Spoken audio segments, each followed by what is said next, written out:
So this is just going to be a quick look at the IBM M15 split ergo buckling spring keyboard.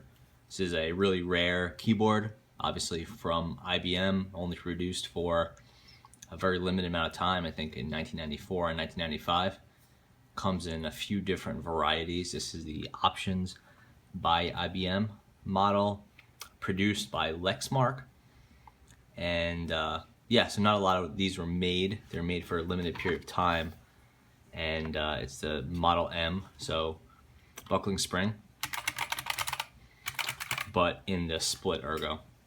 The design is really cool and really clever, but it relies on this mechanism here to hold the keyboard, hold the two keyboard parts together, and not a lot of these survived over time. So not only were a lot of these produced, but then a lot of them broke over time. So obviously we've gotten a good look at the layout. The split keyboard is kind of one of the big features to note. Flipping it over, you can see here's the ball mechanism on this one side, cable connecting the two sides. Here's the original manufacturer's label, just saying yes, it was made by Lexmark. This is model 13H6689, which is one of the original M15s, obviously. And here we can see the feet.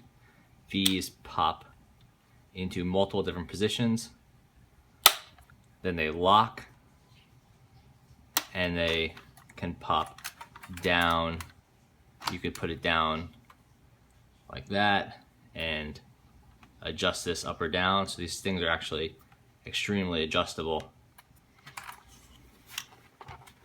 So they could go at an angle like this, also to turn, and then you can set the adjustment, so go up or down more, and you have 3 of those feet per side. So the amount of adjustment that's possible is extremely high. On the other side, not too much to say here. Some of the other keyboards had a full IBM logo, even a blue IBM logo, I think, on some, and it's probably preferable from a value standpoint, but the keyboards themselves are the same. You have the symbol here, which is pretty cool and unique. And then here's the ball mechanism. Obviously it's yellowed from age at this point, but this one's in really nice condition.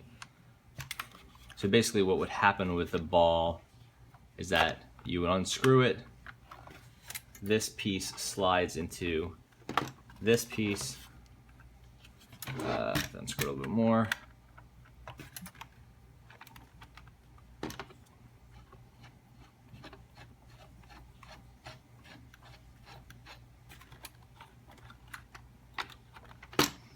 and like looking back on it now from 20 some odd years later, I think it's kind of clear that it's a little bit awkward, but it's cool that some of these survived. That's what the ball looks like intact. And what happens is, as these things were used over time, this ball got tightened down, and people had a tendency to over tighten them, and this collar piece broke. So seeing one of these with the intact collar and this ball functioning and held in and all that is pretty cool. There's the back there. Original instructions, just saying that there's a backspace function on the key, which is what that little squirrely symbol means. And that's just whether you have it in mode A, mode B, or mode C. Is a spacebar, backspace, spacebar, or backspace, spacebar in the other way. When you separate the keyboard, it should say be super, super careful. Instead it just says loosen the knot.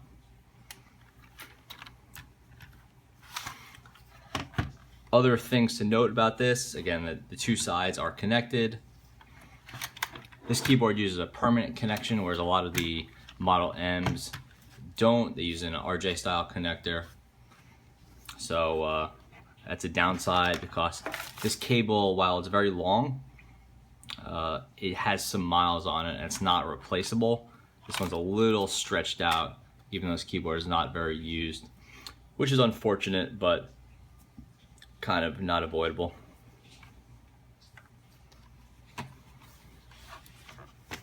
Yeah, and that's it. I think I'll do another video with a typing test so I can change the mic setup. But yeah, that's the IBM M15. Thanks for watching.